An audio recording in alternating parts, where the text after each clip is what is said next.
Talk of the Town.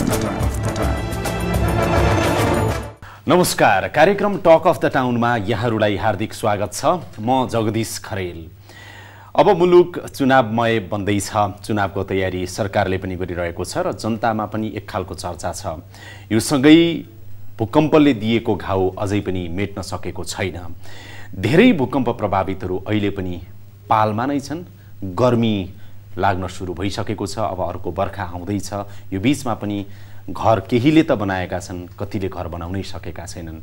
विपद हरेक वर्ष आउँछ हाम्रो मुलुकमा। प्राकृतिक विपदको सामना हरेक वर्ष गर्नुपर्छ। तैपनि आजको दिनसम्म पनि हामीले विपद व्यवस्थापन ऐन बनाउन सकेका छैनौँ। 10 वर्ष भइसकेछ विपद व्यवस्थापन ऐन बनाउने भनेको।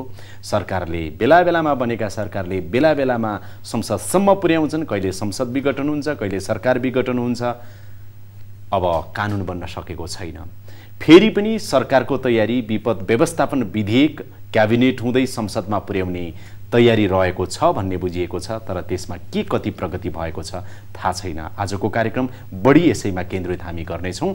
हामी गृह राज्यमन्त्री ज्यूसँग आज विशेष अन्तर्वार्ता गर्नेछौँ। सबैभन्दा पहिला यो रिपोर्ट यहाँहरूको लागि, त्यसपछि हामी संवादमा उपस्थित हुनेछौँ। विपद व्यवस्थापन सम्बन्धी विधेयक बनाउन पटक पटक प्रयास गर्दा पनि यस्तै मूर्त रूप पाउन सकेको छैन। पछिल्लो समय 2072 सालमा ल्याउन लागि विधेयक भूकम्प पछिको अवस्थामा यसलाई अझै प्रभावकारी हुने गरी बनाउनै पर्ने भन्दै गृह मन्त्रालयले संसदबाट फिर्ता लगेको थियो। संविधान जारी भइसकेपछि नयाँ संविधानको ढाँचा अनुसार विपद व्यवस्थापन सम्बन्धी विधेयक ल्याउनै पर्ने भन्दै ढिलो गरियो। यो विधेयक जरुरी छ भन्नेमा कसैको असहमति छैन, तर पनि यो विधेयकमा अलमल भइरहेको छ।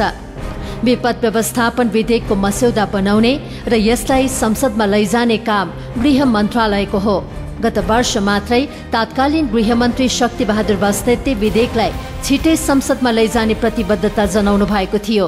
प्राकृतिक विपदहरू पनि भनौँ, यो विपदहरूको व्यवस्थापनका समग्र क्षेत्र छ नि नेपालको। यस सन्दर्भमा पनि हेर्दा भूकम्प छ, बाढी पहिरो छ, आगलागी छ, लगायतका थुप्रो अब हुँदा यहाँ चट्याङका कुराहरू आइरहेका छन्। अहिले चट्याङको कारणले पनि धेरै मान्छेको चाहिँ ज्यान बर्बाद भइरहेको छ। यो सबै धनजनको क्षति भइरहेको छ। यो सबै कुरालाई ध्यान दिएर विपद व्यवस्थापनको विषयको रूपमा यसलाई परिभाषित गर्ने कोसिस गरिएको छ र हामीले यो विपद व्यवस्थापनको निम्ति केही नीतिगत सुधारका कुराहरू, संरचनागत सुधारका कुराहरू र यस सम्बन्धी अवधारणागत रूपले पनि केही विकास गर्नुपर्ने कुरालाई महसुस गरेर र हाम्रा अहिलेसम्मका अनुभवहरूको सिकाइबाट लाई पनि आधार बनाएर अब नयाँ विपद व्यवस्थापन ऐनको लाई विधेयकको रूपमा हामीले मन्त्री परिषदसम्म पुर्याएका छौँ। अब यो छिटै यो विधेयक पार्लियामेन्टमा प्रस्तुत हुन्छ र पार्लियामेन्टबाट यसले अन्तिम रूप लिएला।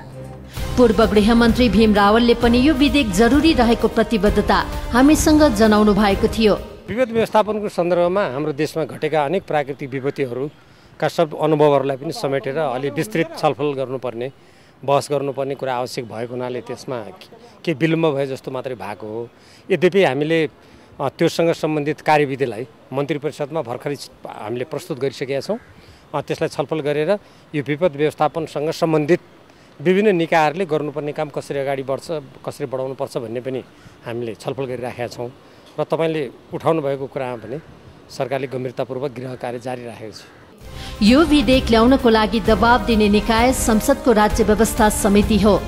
यसका सभापति र सांसद सदस्यहरूले पनि यो विधेयक ल्याउनको लागि ढिला गर्न नहुने प्रतिबद्धता जनाएका छन्। अब ऐन कहिले आउँछ? मलाई लाग्छ हामी जो छिटै नै यो ऐन आउँछ। त्यो छिटै भनेको 1-2 हप्ता, 1-2 महिना, 1-2 वर्ष? म तपाईँलाई भने 1-2 महिनामा आउँछ। जस्तो के भयो भने 1-2 महिनामा विपद व्यवस्थापन ऐन आउँछ। यो कमिटमेन्ट हो तपाईको? हो, मेरो यो कमिटमेन्ट हो। यसका निम्ति हामी लागेका छौँ। हेर्नुहोस्, र यस विषयमा गृहमन्त्रीजी पनि तयार हुनुहुन्छ। राज्य व्यवस्था समितिको सभापति दिलबहादुर घरती हाम्रो सामु भनिराख्नु भएको छ कि अब विपद व्यवस्थापन ऐन 1-2 महिनाभित्र आउनेछ संसदमा। आउँछ, कानुन बन्छ, त्यो विधेयक आएर बन्छ। तर जस्तै जतिसुकै प्रतिबद्धता जनाए पनि अहिलेसम्म यो प्रतिबद्धता पूरा हुन सकेको छैन। राजनीतिक दलहरू पनि अन्य मुद्दाहरूमा अल्झिएकोले यो विधेयक उनीहरूको प्राथमिकतामा पर्न सकेको छैन। आसन्न स्थानीय तहको निर्वाचन र संसदमा विचाराधीन संविधान संशोधनको मुद्दामा दलहरू अल्झिएका छन्। संविधानले व्यवस्था गरेको 3 तहको सरकारको व्यवस्था अनुसार हुने गरी यो विधेयक ल्याउने तयारी भइरहेको गृह मन्त्रालयको भनाइ छ। संविधान अनुसार स्थानीय तह, प्रदेश र केन्द्रीय सरकार रहने प्रावधान छ। यही प्रावधान अनुसार विधेयक ल्याउने गृहको तयारी रहेको छ। अब धेरै ढिलो भइसकेको छ। देशमा संघीय संविधान बनेको पनि 2 वर्ष पुग्न लागिसकेको छ। नयाँ संविधानको व्यवस्था अनुसारका कानूनहरू संसदबाट बनिरहेका छन्। त्यसैले अब यो विधेयक पनि जति सक्दो चाँडो संसदमा पेश भएर पारित हुनुपर्छ। साथै कानून बन्ने मात्र होइन, दिगो प्रभावकारी कानून छिटो बन्न जरुरी छ। यतिखेर मेरो साथमा गृह राज्य मन्त्री इन्द्र बहादुर बानिया हुनुहुन्छ। मन्त्रीज्यू, स्वागत छ यहाँलाई। धन्यवाद। सन्चै हुनुहुन्छ? ठिकै छु। चुनाव हुन्छ है? चुनाव हुने कुरामा त दुविधै छैन नि, चुनाव त हुनै पर्छ। सरकारको तर्फबाट वैशाख 31 गतेको चुनावको तयारी के छ? के गरिराख्नु भएको छ सुरक्षाको दृष्टिकोणले? अहिले वैशाख 31 गते निर्वाचन सम्पन्न गर्ने गरी अहिले गृह मन्त्रालयले सुरक्षा समन्वयात्मक हिसाबले नेपाल प्रहरी, सशस्त्र प्रहरी, त्यसपछि नेपाल सरकारको निर्णय बमोजिम सेना सहितलाई परिचालन गरेर समन्वयात्मक ढङ्गले जनतालाई शान्तिपूर्ण, निष्पक्ष, धाँधली रहित र चाहिँ जनतालाई निर्विक्क भएर निश्चिन्त भएर आफूलाई मन लागेको उम्मेदवार र मन लागेको पार्टीलाई मतदान गर्न व्यवस्था गृह प्रशासनले अहिले गृह मन्त्रालयले मिलाएको छ। यो सँगै जस्तो 2072 सालको भुइँचालोबाट प्रभावित हजारौं जनता छन् नि, हैन? हजारौं घरहरू प्रभावित भएका छन्। अब पुनर्निर्माणले जुन रूपमा गति लिनुपर्ने लिन सकेको छैन, ती जनतालाई चाहिँ के भन्नुहुन्छ? र जनताले वास्तवमा पाउन पर्ने सामान्य न्यूनतम राहत पनि अहिले राम्रोसँग नपाएको अवस्था छ। कतिको लाल पूर्जा नभएर, कतिको लाल पूर्जा भएर पनि प्राविधिक बेलामा गएर नहेर्देर। त्यसकारण अहिले चाहिँ वर्तमान प्राधिकरणका सिओले, मैले पटक पटक, मेरो जिल्ला नै अति भूकम्प प्रभावित जिल्लामा मकवानपुर पर्छ र देशैभरि यस्ता धेरै जिल्लाहरूमा अहिले तनाव एकदम असजिलो। तपाईँले भने जस्तो यो गर्मीको बेलामा अब कसरी त्यो पालमुनि, त्यहाँमाथि अहिलेको मच्छर, त्यसपछि हुरी बतास, यो सबैले गर्दा असजिलो र जोखिम र मर्मात एकदम असजिलोको बेलामा कसरी मतदान गर्न जाने भन्ने एउटा पीडा त छँदैछ।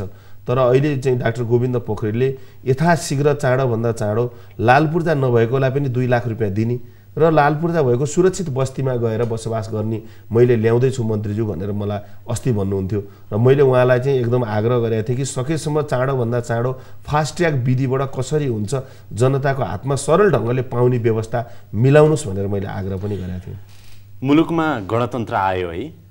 गणतन्त्र आयो होइन? आयो। गणतन्त्र मन्त्रीज्यूहरूलाई आयो कि जनतालाई आयो कि कसलाई आयो गणतन्त्र? हेर्दाखेरि त तपाईँहरूलाई आएको देखियो, जनतामा गणतन्त्र आएको देखिएन। अब हेर्नुहोस्, यो लोकतान्त्रिक गणतन्त्र जनतामा पनि, तपाईँहरू जस्तो मिडियामा पनि, जनतामा सबैका लागि गणतन्त्र आएको हो। तर गणतन्त्रलाई अहिले चाहिँ संस्थागत गर्नलाई सङ्क्रमण अवस्थामा धेरै असजिलो हुँदो रहेछ। त्यसकारण यो सङ्क्रमण अवस्था हो, हामीलाई होइन कि वास्तवमा गणतन्त्र त जनताकै लागि हो। त्यही त जनताको लागि, त्यही त जनताको लागि आएको थियो भने तपाईँहरू त झन्डा हल्लाको गाडी लिएर हिँड्नुहुन्छ, जताततै जानुहुन्छ, मन्त्री बन्नु भएको छ, सबै कुराहरू छ। भूकम्प प्रभावितको त एउटा घरसम्म त बन्न सकेन, कसरी आयो त गणतन्त्र? अब हेर्नुहोस्, यो के छ भने नयाँ एउटा चाहिँ हामी नयाँ नवनिर्माण, नयाँ चाहिँ एउटा चाहिँ कोर्समा देश प्रवेश गर्दैछ। प्रवेश गर्ने प्रक्रियाको बिचैमा भूकम्प आयो। भूकम्पले चाहिँ हिजो सबैका टुटेका चाहिँ अविश्वासहरू जुटेर संविधान जारी भएको छ। संविधान भूकम्प पश्चात संविधान जारी भएको छ। त्यसकारण मानवताको सोच आएर हामीले यो गणतन्त्र केका लागि ल्यायौँ? भूकम्प यत्रो आयो भनेपछि भूकम्पकै कारणले यो मुलुकमा आज चाहिँ त्यो पीडाले आज चाहिँ यो एउटा संविधान, आज गणतान्त्रिक संविधान, सङ्घीय लोकतान्त्रिक समावेशी समानुपातिक धर्मनिरपेक्ष यो गणतन्त्र सहितको लोकतान्त्रिक व्यवस्था चाहिँ यो भूकम्प आयो। सबै होइन, भूकम्पको कारण आयो, कसको कारण आयो, सबै हिसाबले ठिकै छ। तर जनता अझै पनि पालमै छन्, छानो लाग्न सकेको छैन, भूकम्प प्रभावितको जीवन उस्ताको उस्तै छ। त्यो त तपाईँले भने जस्तै त्यसमा त मैले भनिहालेँ नि, वास्तवमा यो ठुलो अहिले चाहिँ एउटा लाजमर्दो र ठुलो एउटा चाहिँ राजनीति गर्ने र सरकार चाहिँ पटक पटक फेरिएको छ। जनताको जुन एउटा पीडालाई चाहिँ मलमपट्टि लाउने व्यवस्था चाहिँ अहिले कमजोर भएको छ, कमजोरी छ र यो कमजोरीलाई कसरी हुन्छ यथाशीघ्र जनतालाई यो निर्वाचन अगावै अलिकति केही न केही सुरक्षित व्यवस्था गर्दै मतदानमा सहभागी भएर र मतदानबाट आफ्नो चाहिँ स्थायी प्रतिनिधिले भोलि स्थायी बसोबासको व्यवस्था गर्ला। गाउँ बस्तीमै स्थानीय तहको निर्वाचन हुन गइरहेछ, स्थानीय तहको त्यो सरकार सरह छ, त्यो सरकारले भोलि आफ्नो एरियामा रहेका भूकम्प प्रताडितहरूलाई उसले पनि नयाँ नीति र कार्यक्रम ल्याएर अगाडि बढाउन सक्छ। यो त चुनाव भयो भने तर खैर ठिकै छ, चुनाव होस्, चुनाव गर्छु भन्नुभएको छ तपाईहरुले, निश्चित हुन्छ, त्यसमा त तपाई निश्चित हुनुहोस्। अहिले पनि नि मन्त्रीज्यू, अहिले पनि पञ्चायतकालीन ऐनले विपदको व्यवस्थापन गरिराख्नु परेको छ। भुइँचालो, आगलागी, बाढी, पहिरो जस्ता 2039 सालको दैवी प्रकोप उद्धार ऐन भन्दो रहेछ, त्यसले काम गर्नु परिरहेको छ। नयाँ विपद व्यवस्थापन ऐन बनाउने भनेको पनि झन्डै 10 वर्ष भएछ। झन्डै 2 पटक चाहिँ तपाईको संसदमा त्यो विधेयक पुगेर पनि फर्केछ। बनाउनु पर्दैन विपद व्यवस्थापन ऐन? नयाँ ऐन बनाउनु पर्दैन? गृह मन्त्रालय के गरिरहेछ? तपाईहरुकै भागमा हो नि यो। वास्तवमा भन्ने हो भने तपाईको के छ भने वास्तवमा विपद व्यवस्थापन ऐन दुनियाँमा धेरै मुलुकहरुमा हुन्छ।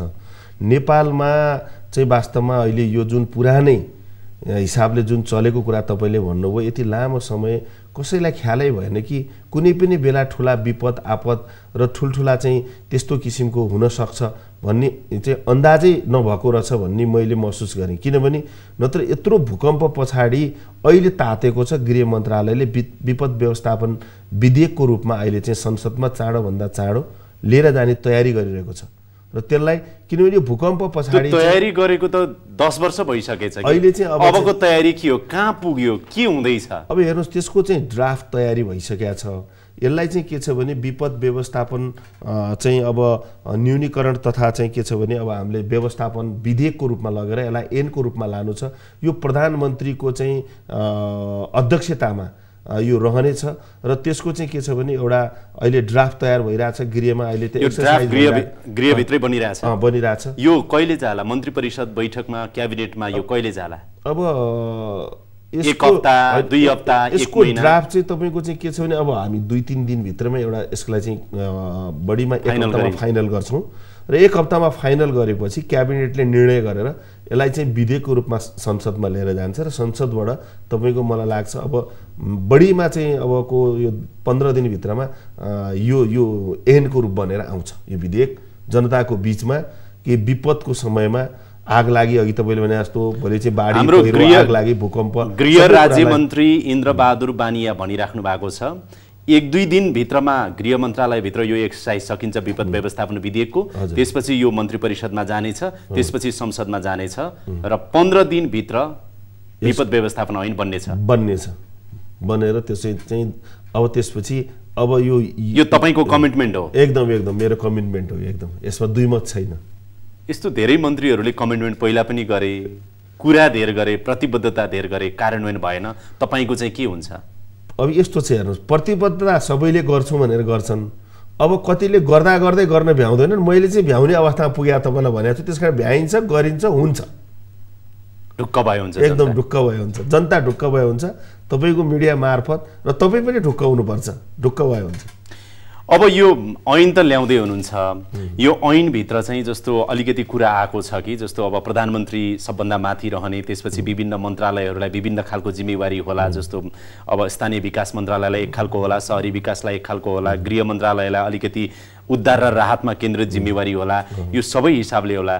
तर यति हुँदाहुँदै पनि अब आउने ऐन पनि गृहकै सेरोफेरोमा मात्रै, गृहकै हालिमुहाली हुने गरेर आउँदैछ अरे स्रोत साधनमा भन्ने कुरा आएको छ नि। होइन, गृहले अहिले तपाईको चाहिँ के छ भने गृह मन्त्रालय अन्तर्गत एउटा सचिवालय रहने भन्ने चाहिँ अहिले चाहिँ छ। प्रधानमन्त्री अन्तर्गत यो चाहिँ परिचालित हुन्छ। त्यसमा चाहिँ अब गृह मन्त्रालय, अर्थ मन्त्रालय, शहरी मन्त्रालय, भौतिक मन्त्रालय, विपदको लागि चाहिँ आवश्यक पर्ने सबै मन्त्रालयहरू चाहिँ जुन जुन हुन्छ सरकारवाला मन्त्रालय, स्वास्थ्य मन्त्रालय, यी सबै मन्त्रालयहरू रहनेछन् र त्यसमा सचिवहरू पनि हुनेछन् र त्यो चाहिँ के छ भने एउटा तत्कालै व्यवस्थापन गर्नलाई एउटा चाहिँ सचिवालयको रूपमा त्यो भनेको विपद व्यवस्थापन केन्द्र विपद व्यवस्थापन केन्द्रको रूपमा चाहिँ गृह मन्त्रालयबाट त्यो चाहिँ के अरे सञ्चालन हुनेछ। तर हामी चाहिँ के अब चाहिँ एउटा गर्न खोज्दैछौँ भने एउटा स्वतन्त्र एउटा चाहिँ प्राधिकरणको रूपमा पनि हामीले चाहिँ परिकल्पना गरेर अगाडि बढाउने हो कि भन्ने पनि हाम्रो चाहिँ सोच आइरहेछ। त्यसकारण अहिले मैले ड्राफ्टमा आएको र त्यो पूर्ण रूप नपाएको अवस्थामा सबै कुरा तपाईँलाई भनिदिइहालौँ भने फेरि त्यो चाहिँ अघि प्रतिबद्धता गरे जस्तै फेरि चाहिँ प्राधिकरणको कुरा पनि हामी परिकल्पना त गरेका छौँ होइन। त्यो परिकल्पनालाई चाहिँ हामी चाहिँ मूर्त रूप दिने हो कि भन्ने छलफल भइरहेछ। टुङ्गो लागेपछि फेरि म आएर बोलाउँला, नभए मन्त्रीज्यू आएर बोल्नु होला होइन। जस्तो विपद व्यवस्थापन प्राधिकरण, राष्ट्रिय विपद व्यवस्थापन प्राधिकरण त्यो बनाउनु पर्छ भन्ने आवश्यकता महसुस साँच्चीकै मन्त्रीज्यू तपाईँहरूलाई भएको छ? मलाई चाहिँ एकदम चाहिँ व्यक्तिगत रूपमा भन्नुहुन्छ भने मलाई चाहिँ त्यो स्वायत्त किसिमको चाहिँ प्राधिकरण विपद व्यवस्थापन बनाउने कुरामा म भित्रैदेखि मनदेखि पनि दिमागदेखि पनि म एकदम चाहिँ कन्भिन्स छु। तपाईँको के छ नि त्यो बनाउनु पर्छ भन्ने कुरा म प्रतिबद्ध छु। तर त्यसलाई अब सबैतिरको भावना बुझेर प्रधानमन्त्रीले पनि यसलाई चाहिँ वास्तवमा यो गर्नुपर्छ भन्ने उहाँलाई नै लाग्यो र यो अहिले भएको ड्राफ्ट बनिरहेको छलफलमा यसो गरौँ भनेर प्रधानमन्त्रीज्यू तयार हुनुभयो र हामी पनि उहाँलाई भन्छौँ र त्यो अवस्था रह्यो भने त्यो प्राधिकरणै बनाएर जाँदा चाहिँ अलि चाहिँ यो फास्ट ट्र्याक ढङ्गले धेरै भोलि काम हुन सक्छ भन्ने मन्त्रालयको झमेला, कागजी प्रक्रियाका झमेलाबाट कम्तीमा मुक्त हुन्थ्यो होइन। मन्त्रालयमा नि झमेला त हुँदैन, कमसेकम मन्त्रालयले अरू काम गर्नुपर्छ, यो काम गर्न स्वायत्त राख्न पायो भने राम्रो हुन्छ। मन्त्रालय गृह मन्त्रालयको शान्ति सुरक्षा, जनताको अमन चयन, हरेकको चाहिँ सुरक्षाका विषयहरू धेरै कुराहरू अनि गर्नुपर्ने हुनाले यसलाई चाहिँ अलगै राखिदियो भने कमसेकम विपदले विपदको काम गरोस्, गृहले चाहिँ तत्कालीन चाहिँ गर्नुपर्ने र अरू राहतका काम गर्न सकिहाल्छ, गर्नलाई त भइहाल्छ। त्यही हो। तपाईँले कुरा त राम्रो गर्नुभयो। तपाईँ अन्तर्गत रहनुभएका सचिवज्यूहरू, सहसचिवज्यूहरू, विपद हेर्ने जो व्यक्तिहरू हुनुहुन्छ त्यो ब्युरोक्रेसीले मान्छ तपाईँले भनेको कुरा? त्यो त अब तपाईँ मन्त्री हो, सुन्नु न, शासन भनेको चाहिँ तपाईँको राजनीतिले चलाउने हो, सबै नीतिको प्रधान चाहिँ राजनीति हो। त्यसकारण राजनीति गर्ने व्यक्ति मन्त्री हुन्छन्। मन्त्री भएकाले गरेको कुरालाई अब ब्युरोक्रेसीले मान्नुपर्छ। त्यो चाहिँ के छ भने नीति र विधि बनाउने चाहिँ तपाईँको राजनीति गरेर संसदले हुन्छ। संसदबाट चाहिँ सांसद भएर मानिने मन्त्री भइसकेपछि मन्त्रीले एउटा चाहिँ विधि र कानुनलाई कस्तो बनाउँदा नेपाली जनतालाई चाहिँ छिटो छरितो चुस्त दुरुस्त सेवा सुविधा प्राप्त हुन्छ। आज तपाईँ यत्रो कुरा उठाउनु भएको छ, विपद व्यवस्थापन राम्रोसँग नभएर अहिले पनि जनता निर्वाचनमा भोट हाल्न जाँदा, भोट माग्न जाँदा त्रिपाल मुनि बसिरहेको जनतासँग भोट के भनेर माग्ने, तिनले गरेका प्रश्नको जवाब के गरिदिने समस्या त छ नि। त्यसकारण यी यावत समस्याको बिचमा प्राधिकरण बनाइदिउँ भने अनि त्यसपछि कर्मचारीले तपाईँले मान्छन् भन्ने कुरा, कर्मचारीले नमाने हुँदैन, कर्मचारीले त मान्नु पर्यो नि। उहाँहरूले चाहिँ हामीले गर्न खोजेको राम्रो कुरालाई उहाँहरूले नमान्ने प्रश्नै हुँदैन नि। आज तपाईँ लाखौँ जनताको अगाडि यो कुरा बोलिराख्नु भएको छ नि मन्त्रीज्यू, होइन? हजुर, यो त महसुस छ, एकदम छ। भोलि गएर गृह मन्त्रालयले मन्त्री परिषद बैठकमा जुन विपद व्यवस्थापन विधेयकको जुन मस्यौदा हुन्छ नि, ड्राफ्ट पेश गर्दै गर्दा अथवा संसदमा पेश गर्दै गर्दा अब राष्ट्रिय विपद व्यवस्थापन प्राधिकरण, अधिकार सम्पन्न प्राधिकरण पनि बनाउने भन्ने बुँदा पर्छ होला? त्यसमा पार्नको लागि म चाहिँ तयार छु। तपाईँ मन्त्रालय, तपाईँ मन्त्री, गृह राज्य मन्त्री हुनुहुन्छ, तपाईँभन्दा माथि एकजना हुनुहुन्छ गृहमन्त्री, तपाईँहरू तयार भएपछि ब्युरोक्रेसीले मानेन भन्ने जवाफ त पक्कै हुँदैन होला? मैले म तयार छु।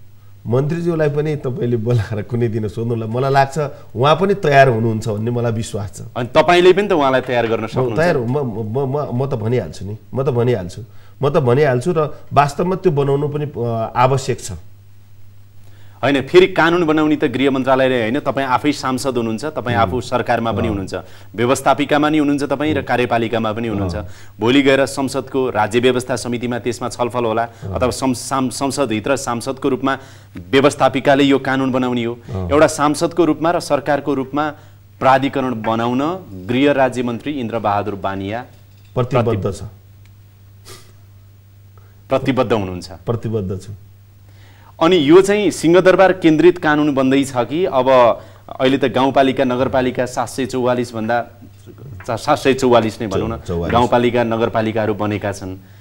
तिनलाई ध्यान दिएको छ कि छैन यो अब बन्ने कानुन? यो अहिले बन्ने कानुनले वास्तवमा भन्यो भने अहिले चाहिँ यसलाई त्यही भएर अलिकति ढिलाइ भएको र यो तपाईँको ड्राफ्ट चाहिँ अहिले चाहिँ नजिक आएको चाहिँ के हो भने स्थानीय तह, हिजो स्थानीय निकाय गाविसहरू थिए, अहिले स्थानीय तह भएर चाहिँ तपाईँको धेरै गाविस गाभिएर अनि चाहिँ के छ भने नगरपालिका भएको छ, उपमहानगरपालिका भएको छ, महानगरपालिका भएको छ।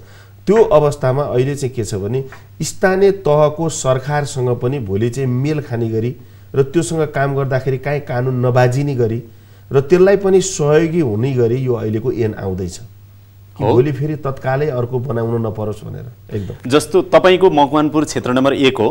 हजुर, क्षेत्र नम्बर 1 कुन नगरपालिकामा पर्छ तपाईँको त्यहाँ ठाउँ चाहिँ? मेरो क्षेत्र नम्बर 1 अहिले चाहिँ तपाईँको एउटा यो 1 र 3 चाहिँ एउटा नगरपालिका छ तपाईँको चाहिँ के छ नि हेटौडा उपमहानगरपालिका चाहिँ। गाउँपालिका कतिवटा छन्? गाउँपालिका अहिले मेरो क्षेत्रमा एउटा बकैया गाउँपालिका, त्यसपछि तपाईँको बागमती गाउँपालिका, त्यसपछि गढी गाउँपालिका, 3टा गाउँपालिका छ। अब मकवानपुर आफैमा भूकम्प प्रभावित त हो नै, एकदम। भोलि हुन सक्ने भुइँचालो होला, पहिरोको कुरा होला, यी सबै कुराहरू, आगलागीको कुरा होला, चट्याङका कुराहरू होला, यी जोखिम त छन् मकवानपुरमा पनि। भोलि यी हुने कुनै पनि किसिमको विपद एकछिनलाई मान्नुहोस् मकवानपुरका ती गाविस, ती गाउँपालिका, ती नगरपालिकाले बेहोर्न आफैले सामना गर्न सक्ने खालका कानुनहरू तपाईँ यहाँ गृहबाट अब प्रस्ताव गर्दै हुनुहुन्छ? स्थानीय तहलाई नै लक्षित गरेर पनि कानुनहरू बन्दैछन्? अहिले तपाईँको चाहिँ स्थानीय तहलाई लक्षित गरेर त बनाउनै पर्छ। स्थानीय सरकारलाई सजिलो हुने गरी स्थानीय तह भनेको स्थानीय सरकार नै हो, त्यस कारण स्थानीय सरकारलाई सजिलो हुने गरी नै कानुन बनाइन्छ। स्थानीयसँग नबाजिने गरी स्थानीयको अधिकार, स्थानीयले के गर्न सक्ने भनेर यो कानुनमा व्यवस्था गरेर त्यहाँको चाहिँ व्यवस्था मिलाउनलाई आवश्यक पर्ने स्रोत साधन चाहिँ यहाँबाट चाहिँ विपद व्यवस्थापन जुन अहिले हामीले गर्दैछौँ ऐन, त्यो ऐनले चाहिँ त्यो स्थानीय तहमा जहाँ जे आइपर्छ आपद विपद त्यसको लागि सपोर्ट हुने गरी नै यो कानुन बनाइएको छ र यो कानुनले त्यो व्यवस्था मिलाएको छ। अर्को कुरा एउटा के सुनिएको छ भने नि मन्त्रीज्यू, जस्तो गृह मन्त्रालयले विपद व्यवस्थापन केन्द्र भनेर चाहिँ राखेको छ, सचिवालयको रूपमा चलाउने भनेर अघि तपाईँले पनि भन्नुभयो। यो सचिवालयको रूपमा मात्रै चलाउने भन्दाखेरि पनि विपद जोखिम न्यूनीकरणको लागि र व्यवस्थापनका लागि जति पनि बजेटहरू आउँछन्, स्रोतहरू आउँछन्, यसमा हालिमुहाली गर्न पाइन्छ, यसलाई स्वायत्तता दिनु हुँदैन। कम्तीमा त्यो विपद व्यवस्थापन केन्द्रले नै सबैतिरको काम सेरोफेरो हेर्नुपर्छ। कहाँ गृह मन्त्रालयमा आएको अधिकार चाहिँ अरू स्थानीय विकासलाई अथवा स्वास्थ्यलाई, शिक्षालाई हैन अरू मन्त्रालयले कहाँ दिने भन्ने खालको सोच पनि गृहका कर्मचारीहरूभित्र छ रे। त्यसकारण पनि यो गृहको सेरोफेरोभन्दा बाहिर रहेर ऐन आउँदैन भन्ने चिन्ता आम जनतामा पनि छ र सरकारवालामा पनि छ। अब एउटा कुरा के छ भने हेर्नुहोस्, गृहको सेरोफेरोमा राखेर यो ऐन बनाउन लाग्यो होइन। नेपाली जनतालाई सेरोफेरोमा राखेर नेपाली जनतालाई कसरी अधिकतम तत्कालै लाभ दिन सकिन्छ, सुविधा दिन सकिन्छ, विपदको बेलामा मलमपट्टि लगाउन सकिन्छ भन्ने दृष्टिकोणले यो चाहिँ अहिले चाहिँ के छ भने सचिवालयको रूपमा, केन्द्रको रूपमा त्यसलाई चाहिँ ल्याइएको हो। यदि चाहिँ समय सापेक्ष भोलि चाहिँ त्यो पनि काहीँ त्रुटिपूर्ण छ भने भोलि हामी त्यो ऐनलाई पनि संशोधन गर्न सक्छौँ नि। तर मलाई अहिलेसम्मको चाहिँ तयारी हेर्दाखेरि त्यसले चाहिँ के छ भने इमिडिएट चाहिँ के छ भने राहत, क्षतिपूर्ति, तत्कालीन चाहिँ त्यहाँ चाहिँ के छ रेस्क्यु गर्ने कुराहरूलाई चाहिँ त्यसले चाहिँ सचिवालयले एउटा चाहिँ के छ भने त्यो किसिमको वातावरण बनाएर अगाडि बढाउने हिसाबले यो अहिले चाहिँ मस्यौदा तयार भइरहेको छ। तर उद्धार र राहतलाई मात्र केन्द्रित गर्यो भने त राम्रै हो।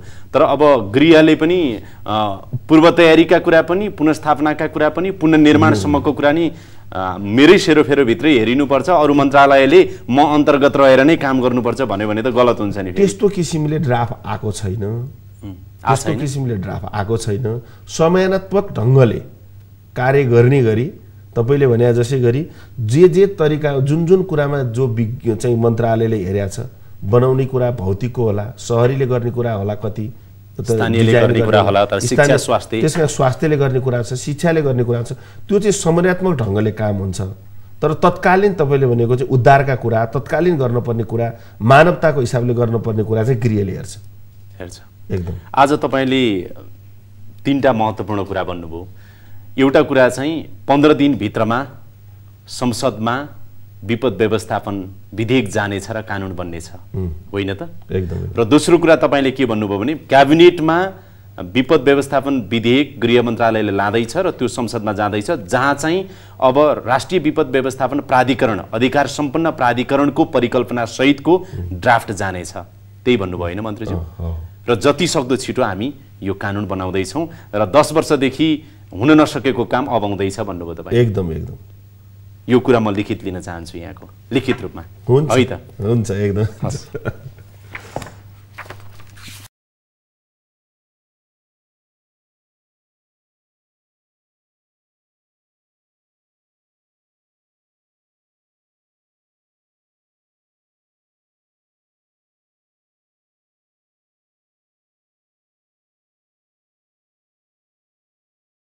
मन्त्रीज्यू यो एकचोटि कमिटमेन्ट पढेर सुनाइदिनुहोस् न। विपद व्यवस्थापन विधेयक 15 दिनभित्रमा संसदमा पेश गरी कानुन बनाई ऐनको रूपमा ल्याइनेछ। एउटा यो। त्यसपछि अधिकार सम्पन्न विपद व्यवस्थापन प्राधिकरण प्रस्तावित विधेयकमा समेटिनेछ। 2, 10 वर्षदेखि बन्न नसकेको ऐन यसै वर्षको संसद अधिवेशनबाट नै बन्ने प्रतिबद्धता गर्दछु। यो गृह राज्य मन्त्री इन्द्रबहादुर बानियाको नेपाली जनताको बीचमा तपाईसँग गरेको प्रतिबद्धता। यो कार्यान्वयन हुन्छ? यो हुन्छ। यो कार्यान्वयन हुनकै लागि हो नि? कार्यान्वयन हुनकै लागि गरिएको प्रतिबद्धता हो र हामी शुभकामना दिन्छौँ, हेर्नेछौँ हामी। धेरै धेरै धन्यवाद छ कार्यक्रममा आइदिनु। धन्यवाद तपाईँलाई पनि, मलाई यो कार्यक्रममा तपाईँले ल्याएर आफ्नो बनाइ राखिदिन दिनुभयो, त्यसको लागि तपाईँलाई धेरै धेरै धन्यवाद। हस्, धेरै धेरै धन्यवाद। हवस् त, यसका साथै अहिलेको लागि यो कार्यक्रम यहीँ बिट मार्ने अनुमति चाहन्छु। कार्यक्रम युनिटका सम्पूर्ण सहकर्मीहरूको साथमा मलाई पनि बिदा दिनुहोस्। नमस्कार।